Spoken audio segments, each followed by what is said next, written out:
हम मन के गुलाम होते हैं तो मन हमें सदैव बुराइयों की ओर ले जाता है, मन सदैव हमें पाप की ओर ले जाता है, अपने ही लोगों से विवाद करवा देगा, अपने ही लोगों के बीच में दीवारें खड़ी करवा देगा। इसलिए सदैव सजगता चाहिए कि हम किस तरह से जिए कि मन हमारा मालिक न बन सके। हम, और इसका सूत्र यही है कि हम सत्संग से जुड़े, संतों से जुड़े, वरना क्या होगा, मन पाप करवाता रहेगा, आप मंदिर दौड़ते रहेंगे, आप गंगा में डुबकी लगाते रहेंगे कि पाप भी चल रहा है, डुबकी भी लगा रहे हैं। मन को धोखा मिलता रहेगा कि हम मंदिर में जाएंगे तो पाप कटेगा। संत कहते हैं कभी नहीं कटेगा। पाप कर्म तभी कट सकता है जब पाप कर्म रुकेगा।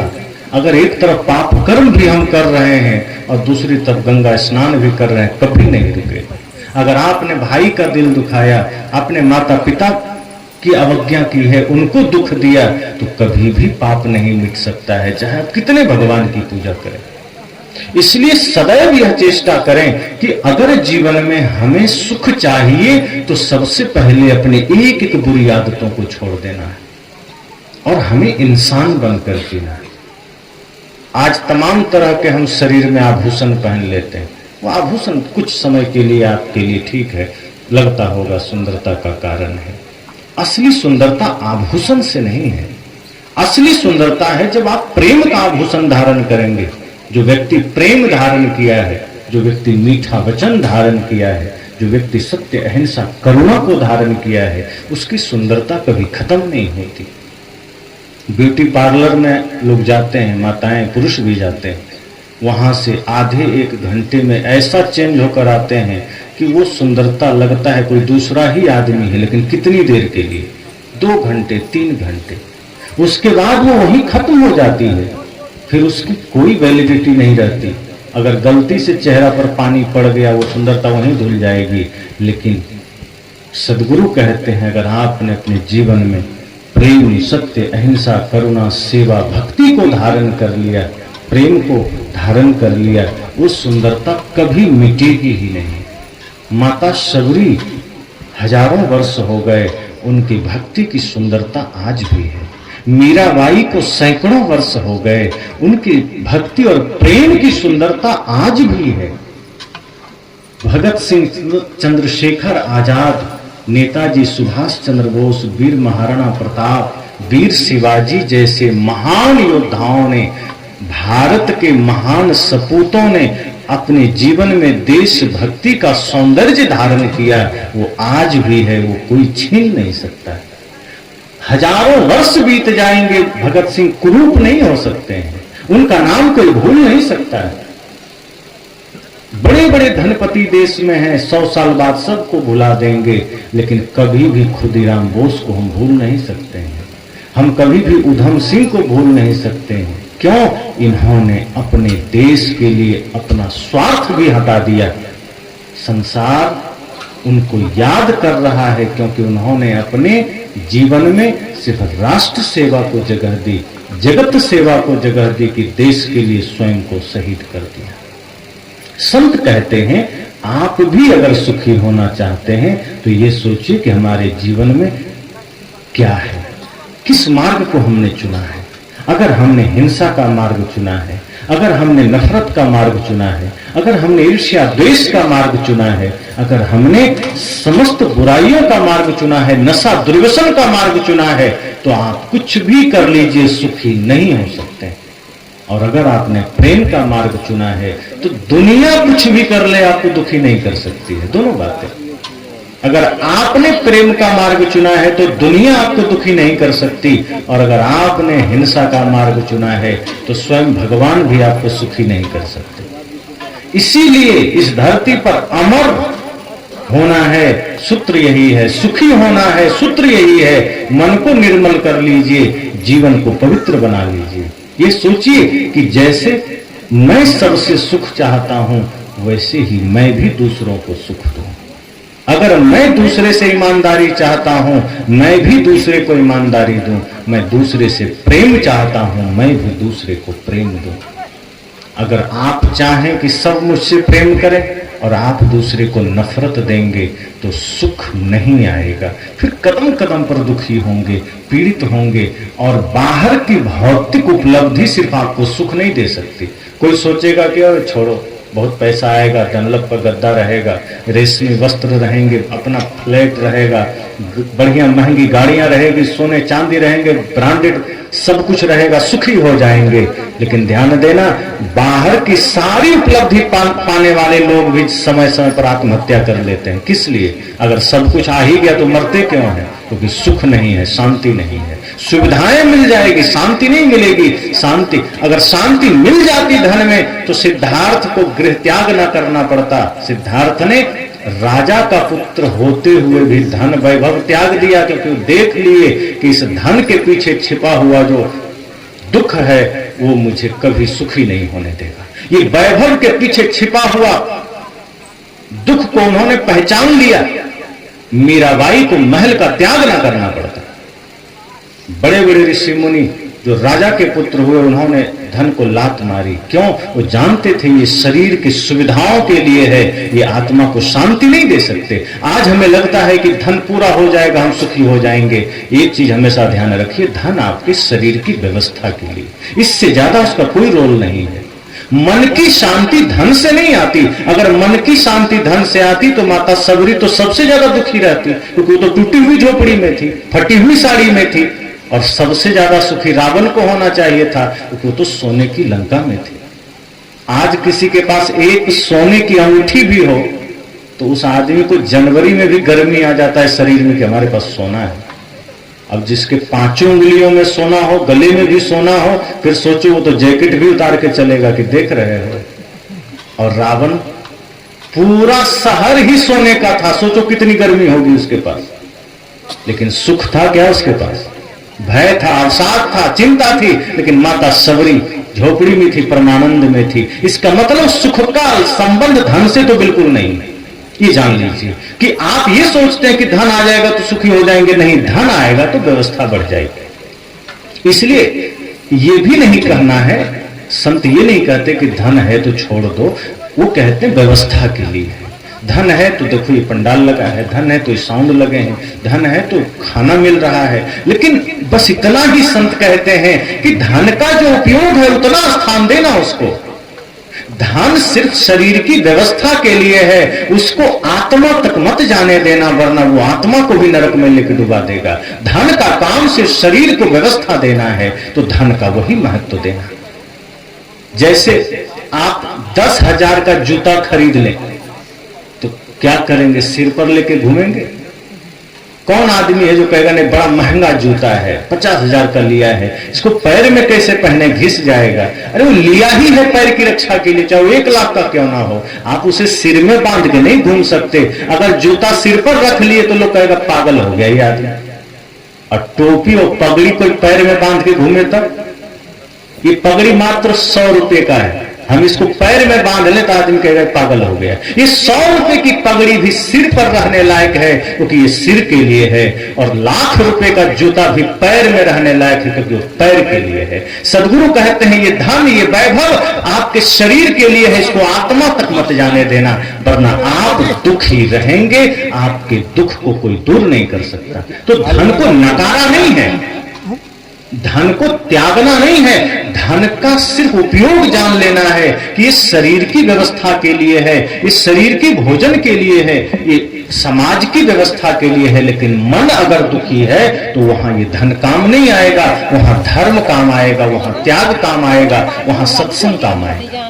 इसलिए यह ध्यान देना है कि हमें धन के प्रति जो गलत आसक्ति हो गई है कि यह आ जाएगा तो हम सुखी हो जाएंगे, इस भाव का त्याग करना है। वस्तुतः संतोष आएगा तो सुखी होंगे। सदगुरु ने कहा है ना, गौधन गज धन बाज धन और रतन धन खान, जब आवे संतोष धन सब धन धूर समान। वे कहते हैं कि कितना भी धन आपके पास हो लेकिन सुख नहीं आएगा। कब आएगा? जब आवे संतोष धन, जो है उसमें आपको संतोष हो गया, सुख आ गया। वरना बड़े बड़े सेठों को भी सुख नहीं है। क्यों? वो अगर 5 फैक्ट्री है तो मंदिर में जाके कहता है हे प्रभु 10 हो जाए तो सुखी हो जाएंगे। अब जिसके पास एक भी नहीं है वो सोचता है 1 हो जाए तो सुखी हो जाएंगे, जिसको 1 है सोचता है 2 हो जाए तो सुखी हो जाएंगे, जिसके पास 5 है वो सोचता है 10 हो जाए तो सुखी हो जाएंगे। और क्या लगता है 10 होने के बाद वो कह देगा हाँ बस अब हो गया, अब नहीं चाहिए, कहेगा नहीं प्रभु 20 हो जाए तो सुख मिलेगा। एक आदमी सरपंच का चुनाव लड़ने गया, एक संत ने कहा गुरुजी आशीर्वाद दे दो, सरपंच बन जाएंगे तो हम सुखी हो जाएंगे। गुरुजी ने कहा देखो मेरे आशीर्वाद से तो कुछ नहीं होगा, लेकिन फिर भी तुम आए हो तो चलो आशीर्वाद है। वो सच में जीत गया। अब अगला चुनाव आया एमएलए का, विधायक का, वो आ गया गुरुजी के पास का, गुरुजी आपके आशीर्वाद से हम सरपंच का चुनाव जीत गए, इस बार हम एमएलए का चुनाव लड़ना चाहते हैं, विधायक का, आशीर्वाद दीजिए, बस एक बार जीवन में सपना है विधायक बन जाए हम सुखी हो जाएंगे। गुरुजी ने कहा तुम तो सरपंच बन रहे थे तभी कह रहे थे हम सुखी हो जाएंगे, कुछ नहीं चाहिए, कहने नहीं बस गुरुजी एक बार कृपा कर दो, बस अब एमएलए बन जाए फिर कुछ नहीं मांगेंगे। गुरुजी ने कहा चलो ठीक है, वैसे तो मेरे कहने से क्या होगा लेकिन आशीर्वाद है। वो सच में जीत गया। अब थोड़े ही दिन बाद आया एमपी का चुनाव, सांसद का, वो पहुंच गया गुरुजी के पास, गुरुजी कृपा करना, अब क्या है सांसद बनने का मन है। कहा तुम तो कहा था विधायक बनेंगे, सब सपना खत्म वहीं विराम। कहा नहीं अब थोड़ी लालसा बढ़ गई, अब मन है दिल्ली भी बैठने का, थोड़ा कृपा करना, अभी पूरा सुखी नहीं हुए, थोड़ा बाकी है, कृपा करना हम सांसद बन जाएं। गुरुजी ने कहा चलो ठीक है एक बार और कृपा कर दिए। वो सांसद का चुनाव जीत गया। अब जैसे ही बना, अब गुरुजी के पास आया, गुरुजी कृपा करना कोई मंत्रालय मिल जाए, सांसद तो बन गए, अगर कैबिनेट मिनिस्टर बन गए तो शायद सुखी हो जाएंगे। गुरुजी ने कहा अब तू अगली बार तू सब हारेगा, तू वही सरपंच ठीक है, नॉर्मल आदमी ठीक है, क्योंकि ये तृष्णा तुमको कैबिनेट मिनिस्टर तक रुकने नहीं देगा। तू कैबिनेट मिनिस्टर जिस दिन बन गया तुम सोचेगा गृह मंत्री बने, फिर प्रधानमंत्री बने, फिर राष्ट्रपति बने, और फिर तू सोच लेगा कहीं अमेरिका का राष्ट्रपति न बन जाए, फिर तू सोचेगा सुरक्षा परिषद का ही अध्यक्ष बन जाए। ये रुकने वाला नहीं है, ये तृष्णा कभी शांत नहीं होगी। तृष्णा जब तक है तुम सुखी नहीं हो सकता है, और तृष्णा मिट गई तो तुम पैदल में भी सुखी रह सकते हो, और तृष्णा है तो कभी सुखी नहीं रह सकते। इसलिए मैंने कहा कि अगर आपके पास धन है तो ये समझना ये तन गुजर के वास्ते हैं, ये सामाजिक व्यवस्थाओं के लिए है, धन का सदुपयोग करना। धन है तो संकल्प लेना कि धन धर्म का कारण बने, धन अधर्म का कारण न बने। बल है पास में, शारीरिक बल, तो सोचना यह बल भी निर्बल का बल बने। ये किसी भी असहाय लाचार को सताने के लिए नहीं है। मैं अक्सर उदाहरण देता हूं, हनुमान जी के पास भी बल था, कुंभकर्ण के पास भी बल था। हनुमान जी अपना बल का प्रयोग कहां करते थे?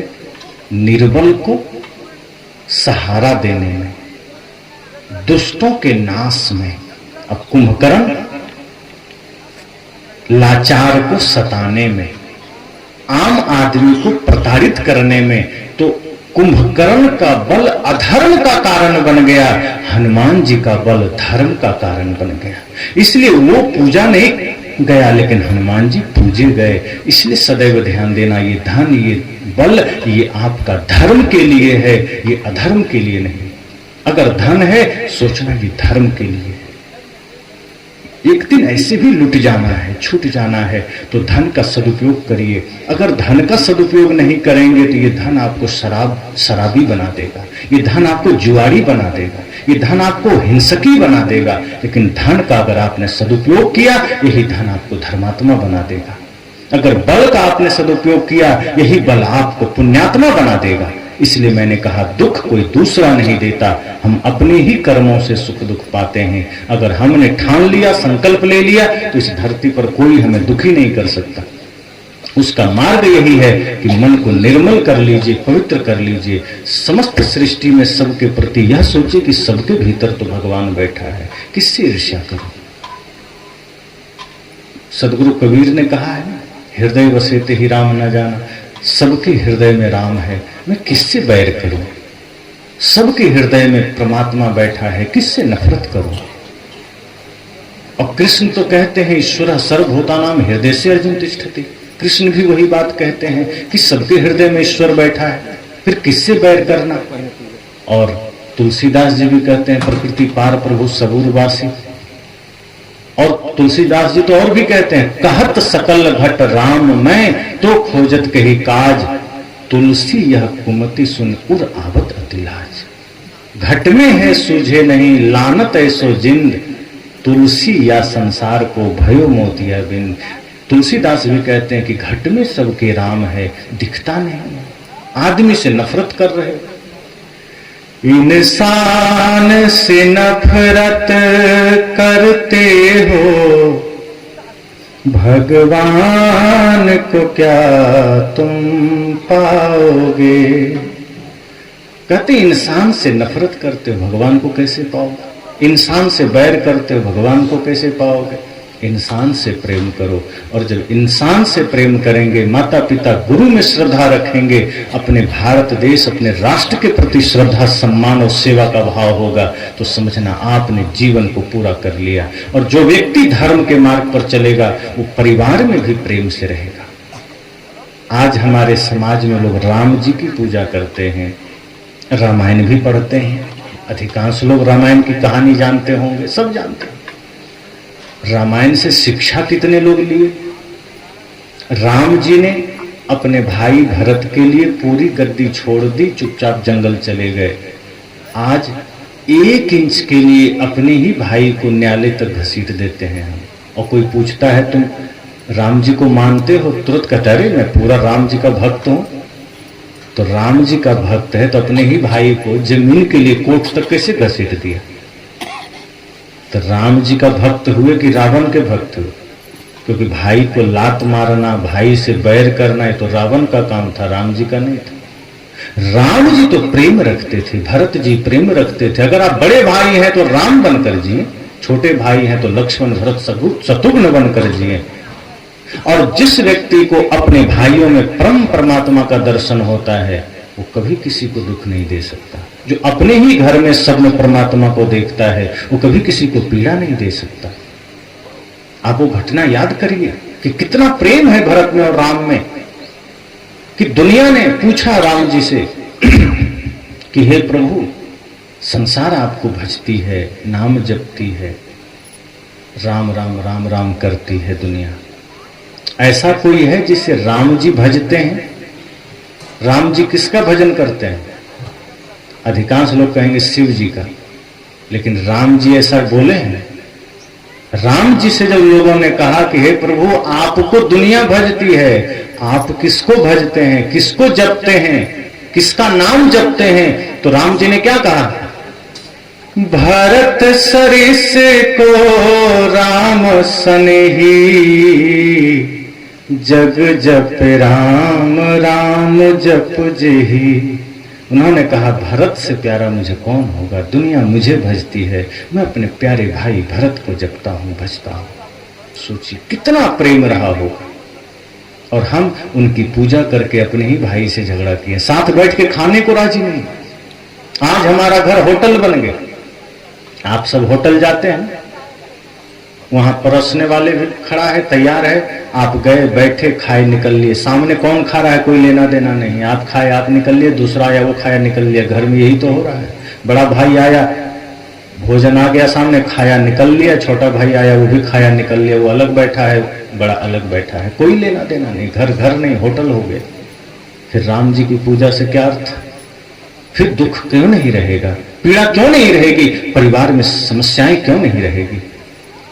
जब छोटे भाई को बड़े भाई में श्रद्धा, बड़े भाई को छोटे भाई से स्नेह हो जाएगा, प्रेम हो जाएगा, माता पिता की गुरु के चरणों में श्रद्धा जग जाएगी, आपका घर ही मंदिर बन जाएगा। फिर वो घर कभी कब्रखाना नहीं रहेगा, फिर वहां कोई दुख नहीं, कोई दरिद्रता नहीं, कोई समस्या नहीं।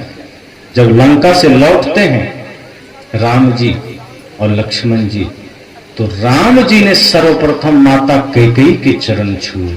सोचिए जिस मां के वजह से जंगल मिला, राम जी के मन में कोई क्षोभ है क्या? कोई क्लेश, कोई ईर्ष्या, कोई द्वेष, कुछ नहीं है। यहां तो आपकी अपनी माता डांट दे तो 2-4 घंटे मुंह फुला के बैठे रहते कि मां ने डांट दिया। वहां माता कैकेयी ने 14 वर्ष के लिए राम को राज मुकुट से भी हटाया और जंगल का वास भी दिया। लेकिन वो श्री राम जब लौटते हैं तो सर्वप्रथम माता कैकेयी के चरण छूते हैं और लक्ष्मण जी अपनी मां का नहीं, माता कौशल्या का चरण छूते हैं। एक आदर्श देखिए कि जिस मां ने जन्म नहीं दिया पहले उनका चरण छू रहे हैं, और राम जी माता कैकेयी का जिन्होंने उन्हें दुख दिया।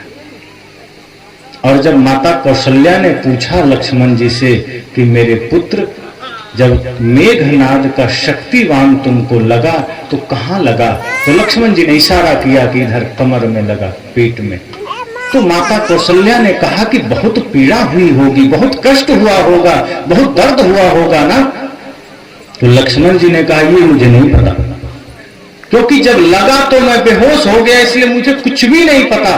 अगर दर्द जानना है तो भैया राम से पूछो, क्योंकि जब मुझे होश आया और मेरी आंख खुली तो मैं भैया के गोद में था, इसलिए दर्द राम से पूछो, मुझे नहीं पता। कितना भरोसा है अपने भाई पर, कितना जानता है कि जो मुझे चोट लगी होगी तो राम को दर्द हुआ होगा, उसका हृदय फूटा होगा। ये प्रेम, ये समर्पण छोटे भाई का बड़े के प्रति, बड़े का छोटे के प्रति, सोचो वो घर स्वर्ग कैसे नहीं बनेगा। आज तो हम अपने भाई में दुश्मन का दर्शन करते हैं कि अगर थोड़ा सा उटपटांग बोल दिया तो हम उस पर नाराज हो जाते हैं। बड़ा भाई थोड़ा कड़क होकर बोल दिया तो छोटा भी आंख दिखा देता है कि मत बोलना ऐसे, हम भी कमाते हैं। दोनों में दीवार खड़ी हो जाती है। एक समर्पण, एक भाव, एक प्रेम होता ही नहीं है कि बड़े भाई ने कुछ कह दिया तो श्रद्धा से सिर झुक जाए कि हाँ भैया आपने ठीक कहा होगा, हमें आपके प्रति प्रेम है, समर्पण है। कहाँ कहते हैं, हम लड़ाई पर लड़ाई किए चले जा रहे हैं और अंत में हाथ क्या लगता है, खाली हाथ जाते हैं। बड़ा भाई भी खाली हाथ गया, छोटा भी खाली हाथ गया। जिस जमीन के लिए लड़े थे, जिस धन के लिए लड़े थे, वो जमीन भी यही है, वो धन भी यही है, दोनों की अर्थी उठ जाती है। फिर लड़ना क्यों?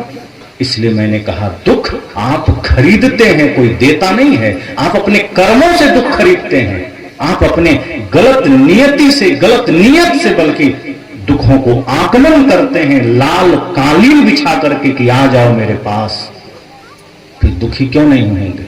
इसलिए मैंने कहा कि सुख चाहते हैं तो एक तो निष्काम हो जाइए और समस्त सृष्टि में सब में परमात्मा को देखिए, मन को निर्मल कर लीजिए और संत सत्संग से जुड़कर रहिए, क्योंकि यही आपको असली धन का पता बताता है। क्योंकि बाहर का धन तो शरीर के साथ मिट जाएगा, शरीर मिटा तो घर भी आपके लिए चला गया। भले ही घर यहीं रहेगा, लेकिन जब हम नहीं हैं, आप नहीं हैं, तो घर यहां है तो क्या हुआ, साथ तो नहीं गया, शरीर भी साथ नहीं गया।